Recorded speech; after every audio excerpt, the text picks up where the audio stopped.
everybody, it's Mandy from Tropical Forge. So I am fired up today. This is not going to be a typical video. We are not going to talk about food preservation or homesteading or anything like that. I mean, I guess it's all connected sort of, but that's not really the point of this video.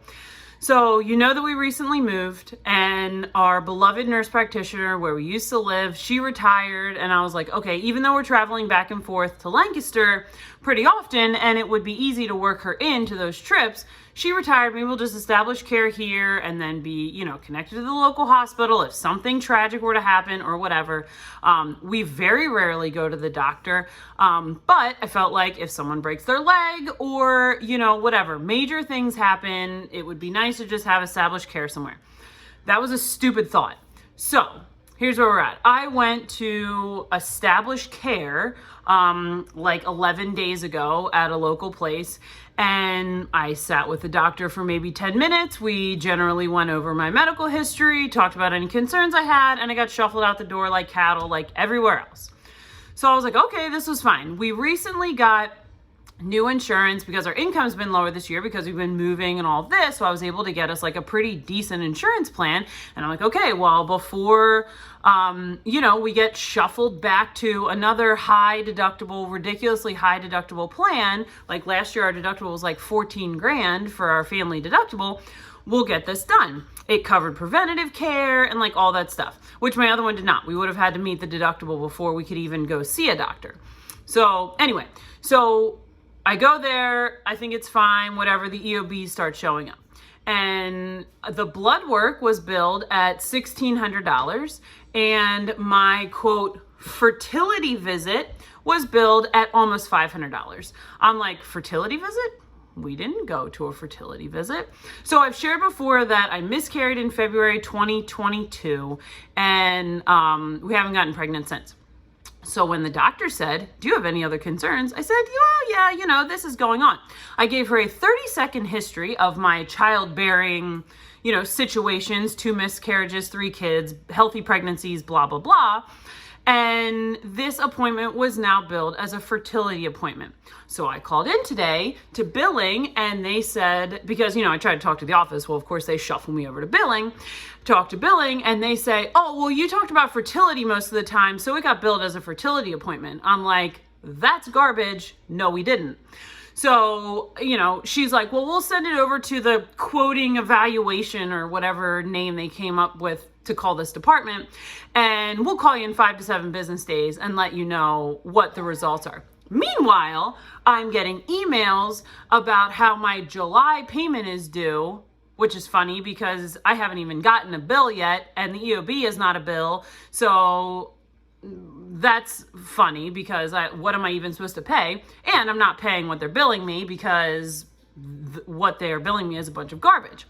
So then I call my insurance company and I'm like, well, maybe they'll help me advocate. So they were actually surprisingly very nice and as helpful as they possibly could be, and talking me through, like, when we get to the point where I might need to appeal it, and they can be on the phone with me to help advocate and blah, blah, blah. Good God, hopefully we don't even get to that point, but at least I know I have that maybe as an option to help when we get there. So I am so fired up today. So if you know a little bit about our history, you know that Zad had a heart attack in December 2021. When we went to, so he's never actually seen a cardiologist. He saw a PA in the hospital. He saw a nurse practitioner at follow-up. There was never any cardiologist, okay? Which I just think is asinine. When we went to his follow-up with the nurse practitioner, they said, oh, you should eat Splenda and margarine and low fats and blah, blah, blah, blah, blah. And I'm like, this is garbage. We're not doing this. So if you've been following our journey, you know that we switched to a whole foods diet. We really limit our sugar. Zad is down like 80 some pounds. I'm down like 80, 90-ish pounds or whatever. Just generally living a much healthier life. We have way less sugar than we used to have. Almost everything that we eat is homemade or homegrown or whatever.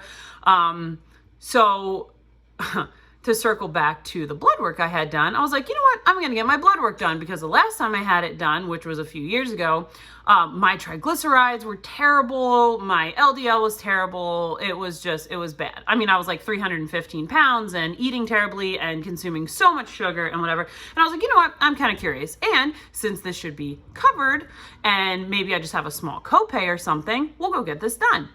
So it comes back. My triglycerides are excellent. Model student on the triglycerides, model student on the HDL. My LDL is just within normal range, meaning like, here's whatever the normal range is, and I'm within the normal range. So when I say just, I mean, I'm just normal. I'm not excelling like I am with HDL and triglycerides. So I'm like, okay, whatever. This is fine. So then me and some nurse from this facility have this conversation via the app in the message about my quote high cholesterol. I'm like, okay, if my HDL was lower, then my total cholesterol would be lower. Is that not correct? Well, yeah, that is correct, but you still should try to get the LDL down, blah, blah, blah, blah, blah. And like, I don't disagree. Like, maybe I should try to get the LDL a little bit lower than it is, even though it's not bad by any stretch. But she suggested I continue with a low-fat diet. Continue? First of all, there was no low-fat diet happening anyway.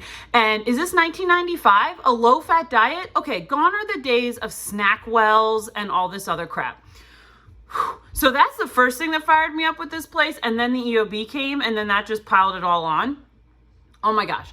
So I am just fired up, so fired up. So when I call in today, she was like, you know, we'll send it over to the coding department, blah, blah, but they're probably not going to change it. And this is what it was billed as and all of this. And I'm like, this is a lie. You are telling a lie so that you can get more money. I'm not like surprised by this. You know, I will advocate for myself until the end, because this is garbage and I'm not paying for something that I didn't receive. But I just, I'm so fed up with this. You know, with dealing with Zad's heart attack, post-heart attack business or whatever, and them telling us to eat Splenda and margarine and avoid red meat and blah, blah, blah. You know, but the alternative is we should eat the chemical garbage from the grocery store, because that's going to make us feel better and make us healthier and blah, blah, blah. I don't know that I really have a whole lot more to say about this, except that whole food is the answer. Real food is the answer. Less sugar is the answer. You know, we're going to continue to grow food in our backyard, to buy food from our local farmers, to prepare the food ourselves, not buy this chemical-filled garbage at the grocery store. I don't know where we're going to end up here with this whole conversation about what I owe and don't owe and all of that. But I guess I just wanted to get on here to tell you that you have to advocate for yourself, first of all, and whole food is the answer. That's it. Like, that's all there is to say about it. And I'm not saying like we are perfect. We are not perfect by any stretch. You know, that doesn't make us like immune to cancer or any of these things. But certainly Splenda and margarine are not the answer. So that's where I am today. Sorry that I didn't come to teach you anything necessarily. I do plan to can peaches today if I like get myself together here and move on to something that isn't freaking stupid, like dealing with medical bills. So that's where we are. I hope that, I don't know if encouraging is the right word, but thanks for watching, and I'll see you next time.